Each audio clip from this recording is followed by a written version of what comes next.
अपने इस वीडियो में हम बात करेंगे नवोदय विद्यालय समिति की जो वैकेंसी आई है, मैं उसके बारे में बात करूंगी।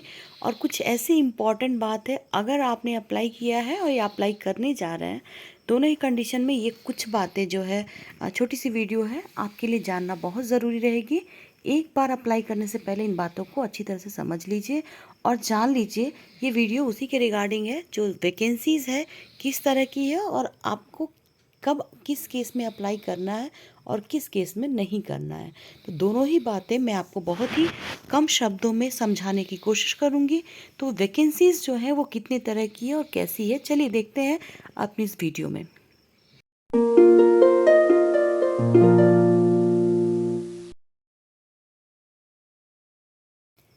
Hello everyone, welcome back to the channel. तो नवोदय विद्यालय ने अपनी 3 तरह की डिफरेंट वैकेंसीज निकाली है। तो आज हम बात करने वाले हैं इन वैकेंसीज के ही बारे में। तो ये वीडियो उससे रिलेटेड है। हो सकता है आप में से बहुत लोगों ने इसमें अप्लाई कर दिया होगा या आप करने की सोच रहे होंगे। तो जो भी है इसके बारे में मैं आपको जो इम्पोर्टेंट बातें हैं, कुछ बातें हैं ऐसी जो आपको जाननी चाहिए अप्लाई करने के लिए, या अप्लाई कर दिया है तो भी, और अगर आप करने की सोच रहे हैं तो दोनों ही कंडीशन में आपको कुछ बातें हैं जो जाननी बहुत ज़रूरी है। तो उन्हीं बातों के लिए हम चलिए देख लेते हैं क्या क्या इम्पोर्टेंट पॉइंट्स हैं। मैंने सब चीज़ों को पॉइंट वाइज नोट किया है और फिर मैं आपको बताऊंगी।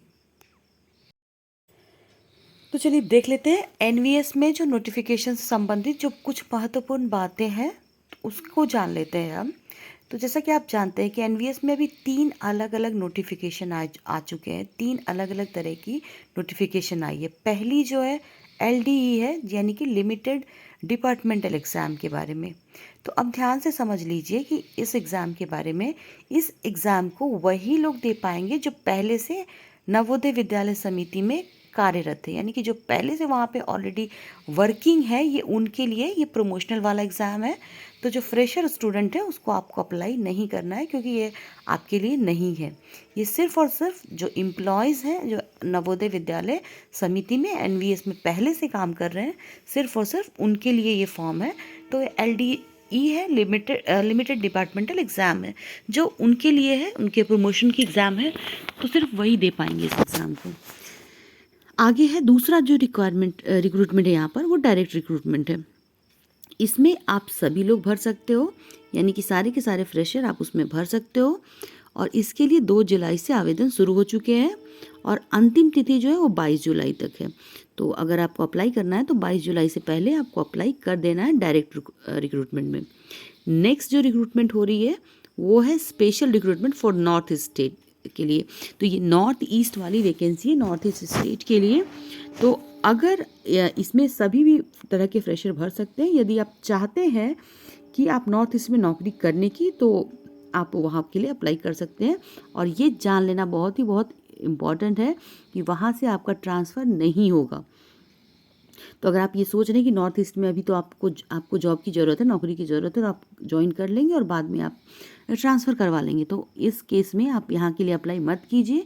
क्योंकि ये जो यहाँ की जो रिक्रूटमेंट है, ये आपको पूरी उम्र वहीं नौकरी करनी पड़ेगी, यहाँ से कोई ट्रांसफ़र नहीं होगा।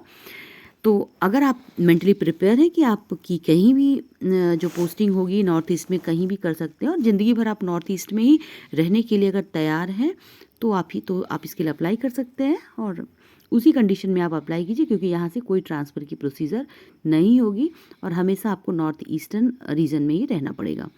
चलिए अब इसके बारे में देखते हैं कि इसमें जो आवेदन की तारीख है वो 9 जुलाई 2022 से शुरू हो चुकी ऑलरेडी है, और उसकी अंतिम तिथि जो है ना 29 जुलाई तक है। तो special recruitment for north eastern state के लिए है। चूँकि वहाँ पे क्या होता है कि जो बच्चे कम अप्लाई करते हैं और अप्लाई करने के बाद भी वहाँ पे ज्वाइन नहीं करते हैं। कई बार क्या होता है कि वो ऑलरेडी सेलेक्ट तो हो जाते हैं लेकिन ज्वाइनिंग नहीं करते वहाँ पे सिलेक्शन के बाद भी। तो इस कारण से यहाँ के लिए कंडीशन दे दी जाती है कि नॉर्थ ईस्ट में जो बच्चे अप्लाई कर रहे हैं वहाँ से ट्रांसफ़र उनका नहीं होगा। तो अगर आप मेंटली प्रिपेयर हैं वहाँ करने के लिए, तो ही आप इसके लिए अप्लाई कीजिए, तो ज़्यादा अच्छा रहेगा। नहीं तो समय बर्बाद करने से कोई फ़ायदा नहीं है, और अप्लाई करने में पैसे भी वेस्ट होंगे आपके। तो आवेदन करने की जो डेट है वो याद रखना है, 9 जुलाई से ये शुरू हो चुकी है और 29 जुलाई तक आप अप्लाई कर सकते हैं। तो अब मेरे ख्याल से कोई कन्फ्यूज़न हो तीनों प्रकार की रिक्रूटमेंट को लेकर, ठीक है। दोनों भी जो नोटिफिकेशन आई है उसकी एलिजिबिलिटी जो भी एलिजिबिलिटी है वो एकदम सेम है। तो एलिजिबिलिटी से संबंधित जितने भी चीज़ें हैं ना, आपको मैं पहले से बता चुकी हूँ और आगे की वीडियोज़ में आपको इसके बारे में समय समय पर मैं जानकारी देती रहूँगी कि जो अलग अलग जो कैटेगरीज़ है उसके लिए क्या क्या योग्यता है, कौन लोग एलिजिबल है, कौन लोग नहीं है। हाँ, तो बहुत सारे बच्चे जो पोस्ट कर रहे हैं और कई सारे कमेंट आ रहे हैं और मुझे मेल आ रहे हैं, तो मैंने ये सारी चीज़ें आपको अच्छे से समझा दी है। फिर भी कोई भी दिक्कत हो तो आप कमेंट करके पूछ सकते हैं। और एक बात और बता दूं कि एनवीएस में जो होती है संस्कृत की पोस्ट नहीं होती है। तो जिनके ग्रेजुएशन में पीजी में संस्कृत है तो वे संस्कृत से अप्लाई नहीं कर पाएंगे। तो आप कृपया करके अप्लाई ना करें, क्योंकि संस्कृत की कोई पोस्ट होती ही नहीं है, तो आपका अप्लाई नहीं कर पाएंगे, ठीक है। इसके अलावा नवोदय विद्यालय में पीआरटी भी नहीं होता है, तो पीआरटी के लिए भी आप अप्लाई नहीं कर पाएंगे, क्योंकि यहाँ पे जो स्कूलिंग होती है वो टीजीटी और पीजीटी के लिए ही बस यहाँ पे वैकेंसी होती है। आगे एज लिमिट की बात करेंगे तो टीजीटी के लिए 35 ईयर्स, पीजीटी के लिए 40 ईयर्स की जो एज लिमिट है। और मैं बता दूं कि एससी एसटी को 5 ईयर्स की छूट है, ओबीसी को 3 ईयर्स की छूट दी गई है, और सभी कैटेगरी में महिलाओं को यानी लेडीज़ जो कैंडिडेट्स हैं उन सभी को 10 साल की एज रिलैक्सेशन दी गई है। तो एज लिमिट की बात हो गई। तो टीजीटी के लिए 35 सभी के लिए, जनरल के लिए, पीजीटी के लिए 40 ईयर्स, एससी एसटी को 5 ईयर्स की यहाँ पे छूट दी गई है, ओबीसी को 3 साल की, और सभी महिला कैंडिडेट्स को, फीमेल कैंडिडेट्स को 10 साल का एग्जम्पशन दिया गया है। पीजीटी कंप्यूटर साइंस में डिज़ायरेबल में बीएड लिखा है, तो यहाँ वही लोग यस करें जिन्होंने बीएड की हुई है, बाकी लोग नो करें। तो डिज़ायरेबल में अगर बीएड लिखा है, तो अगर आपने बीएड करी हुई है तो आप यस करेंगे, नहीं तो आप उसको नो कर देंगे और आगे बढ़ जाएंगे, क्योंकि यहाँ पे डिज़ायरेबल है, कंपलसरी नहीं है। तो पीजीटी कंप्यूटर साइंस में डिज़ायरेबल बीएड है, तो अगर आपका बीएड हो रखा है तो आप इसमें यस करें, अदरवाइज़ आप नो करके आगे जाएंगे। और सबसे इम्पॉर्टेंट जो बात है यहाँ पे, ग्रेजुएशन में सब्जेक्ट जो है ना उसके परसेंटेज के मामले में किसी भी कैटेगरी में कोई भी यहाँ पे छूट नहीं दी गई है। सभी में यहाँ पे सभी स्टूडेंट को, सभी को 50% मार्क्स बहुत लाना कंपलसरी है। तो 50% मार्क्स है, चाहे वो यूजी हो, पीजी हो, किसी भी चीज़ से रिलेटेड हो, और तो सभी सब्जेक्ट में आपको 50% होना मैंडेटरी है, बहुत ज़रूरी है, ठीक है। तो इसमें कोई भी रिलैक्सेशन नहीं दी गई है परसेंटेज को लेकर, चाहे वो कोई भी कैटेगरी हो या फीमेल हो, मेल हो, एससी एसटी ओबीसी, किसी भी कैटेगरी में परसेंटेज को लेकर कोई भी एग्जम्पशन नहीं है, ठीक है। आवेदन को ठीक से देख समझ कर ही करें, कोई गलती ना करें, और आप अच्छी तरह से चेक कर लें पूरी जानकारी, तभी आप अप्लाई करें। अप्लाई करने से पहले पूरी चीज़ों को अच्छी से पढ़ लें, समझ लें, मिस्टेक ना करें, क्योंकि मिस्टेक होने के बाद आपको फिर इसको टाइम नहीं मिलेगा इसको करेक्ट करने का, और ये ऑप्शन भी नहीं है वो करेक्ट करने का।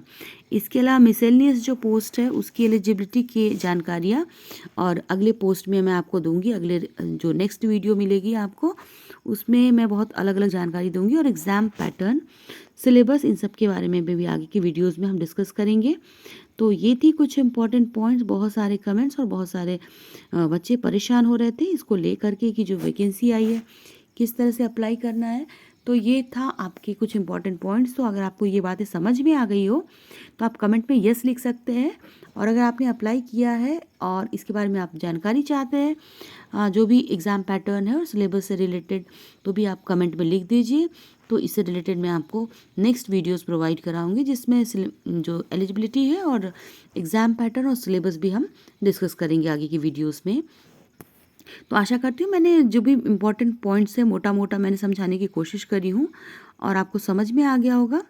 कुछ भी डाउट है अभी भी तो आप कमेंट करिए और पूछ लीजिए, क्योंकि एक बार अप्लाई हो गया तो फिर आप उसको एडिट नहीं कर सकते। एक बार फॉर्म सबमिट हो गया तो आप कुछ भी नहीं कर सकते, लेकिन जब तक आपने फॉर्म सबमिट नहीं किया है तो अगर आपने अप्लाई कर दिया और कुछ गलती करनी है तो क्या करना है, तो ये मैं आपको, अगर आप कमेंट करते हैं तो मैं आपके सारे प्रॉब्लम को समझ पाऊँगी, सॉल्व कर पाऊँगी।